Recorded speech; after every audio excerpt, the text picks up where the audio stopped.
한 주간 동안에도 굉장히 무더웠는데요. 이거 하나님이 씌운 거잖아요. 하나님이 무더기 가운데서 살게 하셨어요. 근데 하나님하고 같이 지내시면은 그것도 행복할 것 같아요. 예, 오늘은 돈이란 무엇인가 계속해서 이어서 구박하겠습니다. 구박. 같이 한번 제목을 해보죠. 영의 세계와 물질 세계를 물질 세계 창조 이렇게 했습니다.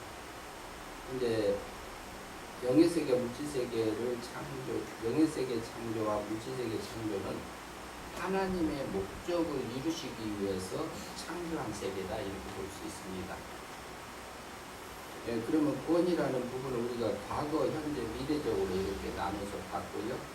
과거에 받은 것, 본의 믿음으로 이미 받은 부분들을 우리가 이제 살펴봤고, 현재 행위 믿음으로 성화되어져 가는 부분들, 그리고 영이 자라는 부분이라 할 수 있고, 그리스도의 장면보다 자라나는 부분이라 볼 수 있고, 그 자란 부분들이 미래에 은혜로 하나님의 주권적인 입장에서 부활하여 그 영화를 누리는 과정을 미래에 받을 것이다 이렇게 정리해서 볼 수 있습니다.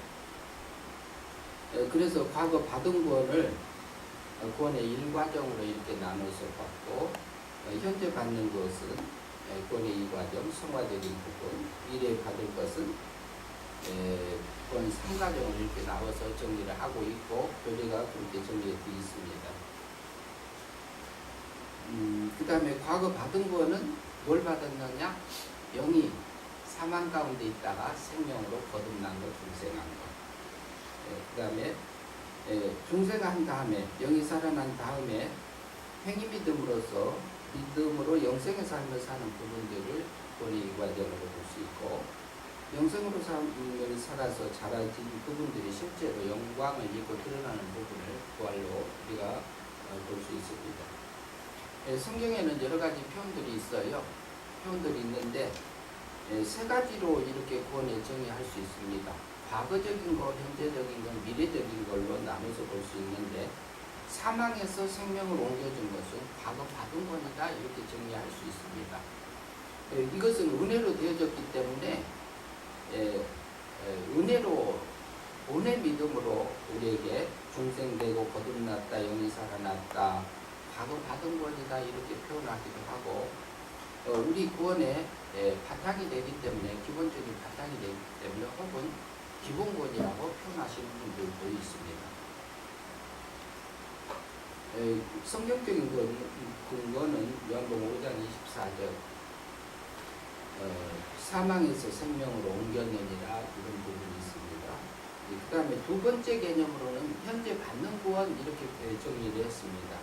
그러면 영이 중생하고 살아나서 거듭난 그 성도가, 하나님의 백성이 진리의 말씀을 행위 믿음으로 영생의 삶을 사는 부분이라고 볼 수 있습니다. 그래서 믿음으로 지금 현재 받는 것, 중생된 영이 자라는 것, 그리스도의 장성을 불량기까지 자라가는 것, 그 다음에 그것은 뭐냐? 영생의 삶을 사는 것이다. 또 신학적인 용어로서는 성화권이다 이렇게 표현할 수도 있습니다. 성경적인 근거는 요한복음 3장 16절로 볼 수 있습니다. 믿으면 영생의 삶이 되는 거고, 믿지 않으면, 이는 저를 믿으면 않으면은 멸망의 삶이 되는 부분을 통해서 멸망에서 영생의 삶, 하나님의 행복감을 누리면서 영원히 살게 되는 그런 성화적인 부분이라고 볼 수 있습니다. 미래에 받을 구원이다. 육신의 죽음 후에 부활하여 이렇게 영화를 누리고 사는 부분이라고 우리가 볼 수 있습니다. 이것이 구원의 완성 세계다, 하나님 아버지 나라다 이렇게 표현하기도 합니다. 그리고 또 혹은 영화구원이다 이렇게 표현하기도 합니다. 이것은 지나간 것을 한번 우리가 기억하기 위해서 이렇게 되돌아보는 거고요. 요한복음 11장 25절 26절에서 예수께서 나는 부활이 생명이니, 나는 부활시키는 자요 생명을 주는 자요, 그리고 나를 믿는 자는 죽어도 살겠고, 그리고 살아서 믿는 자는 부활한다고요. 영원히 살아서 믿는 거, 죽어서 믿는 것도 나와요. 그래서 지금 다루고 있는 부분들은 구원의 일과정으로서 과거에 받은 구원입니다. 우리는 이건 뭐 중생한 것, 거듭난 것, 영이 살아난 것 이렇게 정리할 수 있고, 그리고 우리가 다뤄진 부분들이 또 있습니다. 하나님의 목적을 다뤘습니다. 하나님의 목적은 뭐라고 우리가 생각해 봤나요? 기억나시는 분 한번, 몰라서 그런 게 아니라 한번 얘기를 하면서 갑시다. 하나님의 목적은요? 하나님의 목적이 뭐예요? 뭔가요? 신의 영광을 나에게 입혀주는 것. 신의 영광. 그러니까 신에게, 하나님에게 영광을 돌리는 것이 먼저가 아니고 신의 능력과 영광을 내게 입혀주고 그 은혜를, 사랑을 받은 것이 먼저요. 하나님, 그것이 목적이지 우리가 사람이 하나님 앞에 영광, 하나님 삼위 하나님의 삼위일체 하나님이 계시면은 자충족 할까요? 부족한 게 있을까요? 하나님 부족해요, 안 부족해요? 안 부족해요. 아니 저기 하나님만 있으면 심심할까요? 심심하지 않아요. 그러니까 그것은 그게 아니고 그 신의 그 영광을 그 신의 아들의 생명들에게 입혀주는 거다, 이렇게 볼 수 있는데, 구가 이제 들어왔습니다. 구가는 영의 세계 창조, 물질 세계 창조, 하나님의 목적을 이루기 위한 창조 세계다, 이렇게 이제 정리를 했고요. 예, 누가 한번 읽어주시죠. 기억가에서.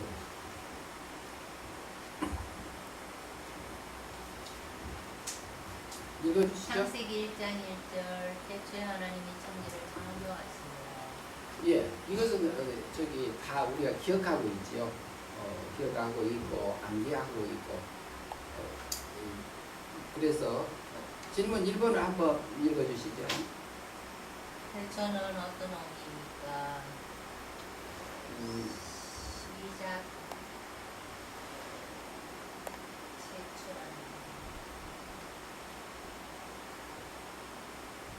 태초라는.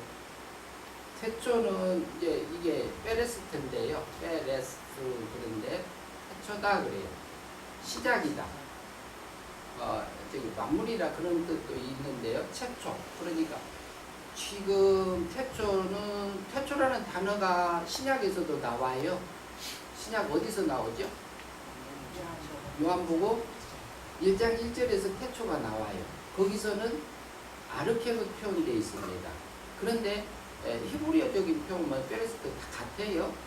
그런데 창세기 1장 1절의 태초하고 요한복음 1장 1절의 태초가 같아요? 틀려요? 틀려요. 요한복음 더 먼저예요.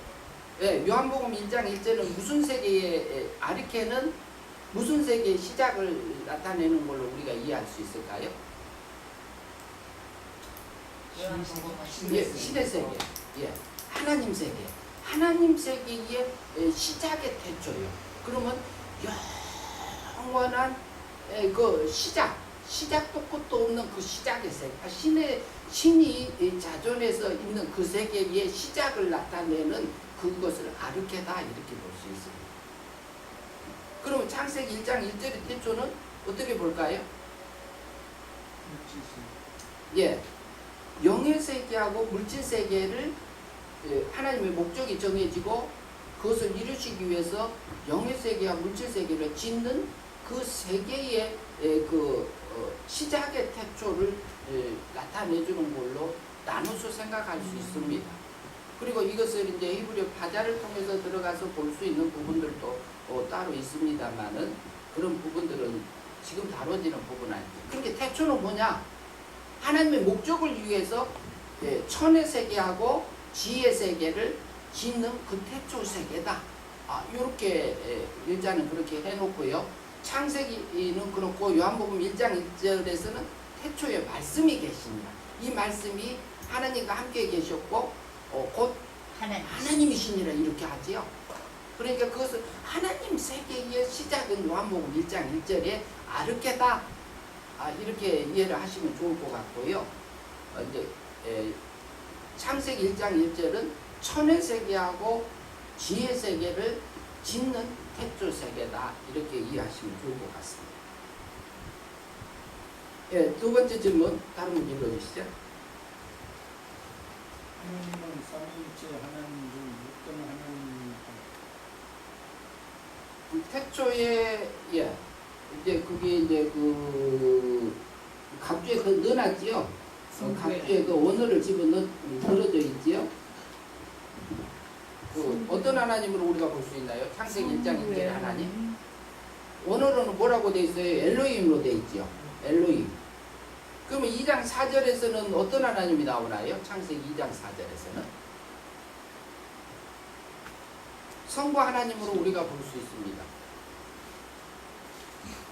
창세기 1장 1절에서는 성부 하나님의 로 이해할 수 있고, 창세기 2장 4절을 한번 읽어주시죠. 앞에를 보고 볼까요? 읽어보세요. 읽어주세요. 2장 4절. 성경 보시고 한번 읽어주시죠. 이것이 천지가 창조될 때 하늘과 땅의 내력이니 여호와 하나님이 땅과 하늘을 만드시던 날에.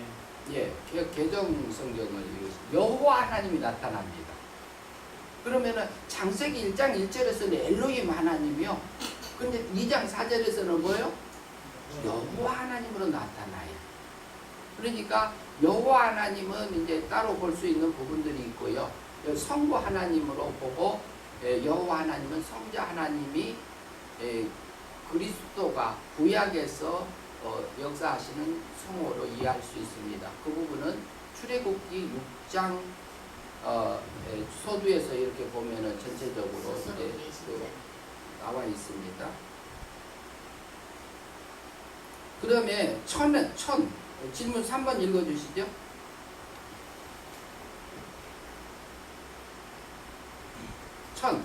예. 천은 무엇을 의미합니까? 예, 천은 무엇으로 하늘 천자예요. 예, 천은 뭘로 우리가 볼 수 있나요?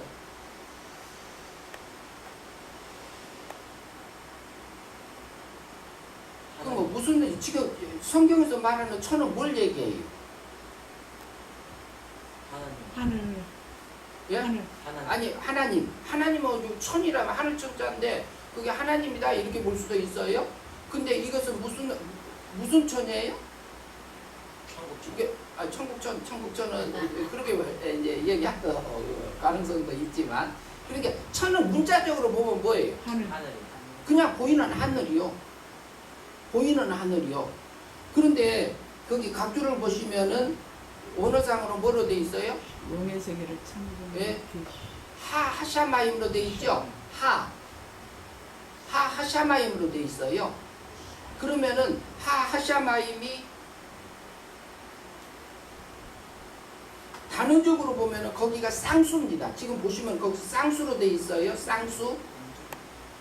그러면 천을 물질세계 하늘을 우리에게 짓는 것을 통해서 쌍수라고 하면은요, 어떤 게 히브리에서 쌍수는 뭘 얘기하지요?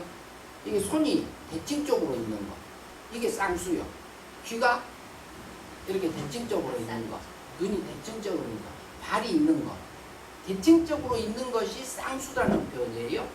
그러면 물질세계 창조를, 물질세계의 하늘을 창조하는 것을 물질세계 하늘하고 대칭적으로 있는 것을 봤을 때 상징적으로 보면 영의세계 창조를 우리가 볼 수 있어요. 이 근거는 이제 뒤에 가서 성경적인 근거를 조금 이따 이제 밝히겠습니다. 뒤에 나옵니다. 그러면은 이게 천이다. 그러면은 그 물질세계 하늘 짓는 것을 통해서 영의 세계를 먼저 짓는 거다. 이렇게 이해할 수 있어요. 근데 이것은 지금 그 뒤에 이제 성경 본문에 이제 들어가서 뒤쪽에 차례차례 가면 이해가 됩니다. 그 다음에 질문 4번 읽어주세요. 지는 무엇을 의미합니까? 단어적인 의미에서는 뭐죠? 지가? 땅 지자죠? 땅. 그러면은 땅이에요. 그러면 땅을 짓는 거, 그러면 물질세계를 땅을 짓는 것을 통해서 물질세계를 짓는 것을 계시해 주는 걸로 우리가 이해할 수 있어요. 그러면 어디 세계가 먼저 지어졌다? 영의 세계가 먼저 지어지고 그 다음에 땅의 세계를 먼저, 물질 세계를 다음에 지었다, 이렇게 이해할 수 있습니다. 예, 그 다음에 질문 5번 읽어주시죠. 창조하시니가의 단어적 의미를 자신의 표현으로 설명하십시오. 창조하시니라 그러죠.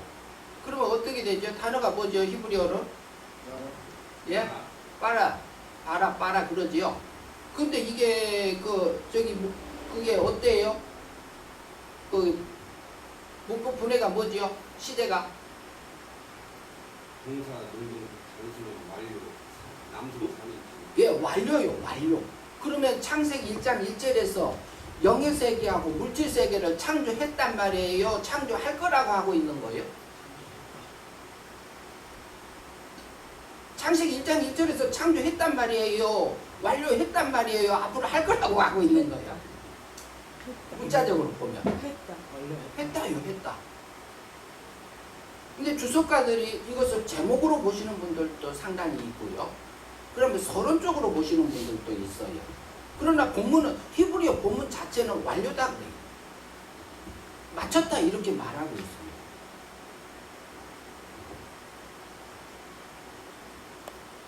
신학적인 면에서는 이제 또 달리 볼 수 있는 부분이 있어요. 그래서 일자는 거기까지만 보고요.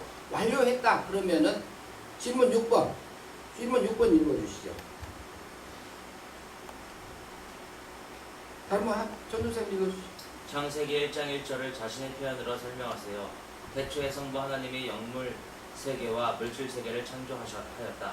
예, 그러니까 마쳤다 이렇게 볼 수 있어요. 설명과 읽어주시죠. 창세기 1장 1절 설명. 위 성경 말씀은 태초에 성부 하나님께서 그리스도 안에서 하나님의 목적을 이루기 위해서, 즉 아들의 생명에게 하나님 아버지의 능력과 영광을 입혀주시는데 활용하기 위해 영의 세계를 먼저 창조하시고 그 후에 물질 세계를 창조하시는 일을 할 것이라고 하지 않고 완료로 이미 완료하셨음을 성경 서두에서 밝혀주는 말씀입니다. 이제 설명을 붙여놓은 거고요. 질문할 거 있으면 하세요. 예. 계속. 영의 세계의 피조물은 천사들과 타락한 천사들인 마귀들과 하나의 모양대로 지은 사람의 하나님의 모양대로 지은 사람의 영들이 다님.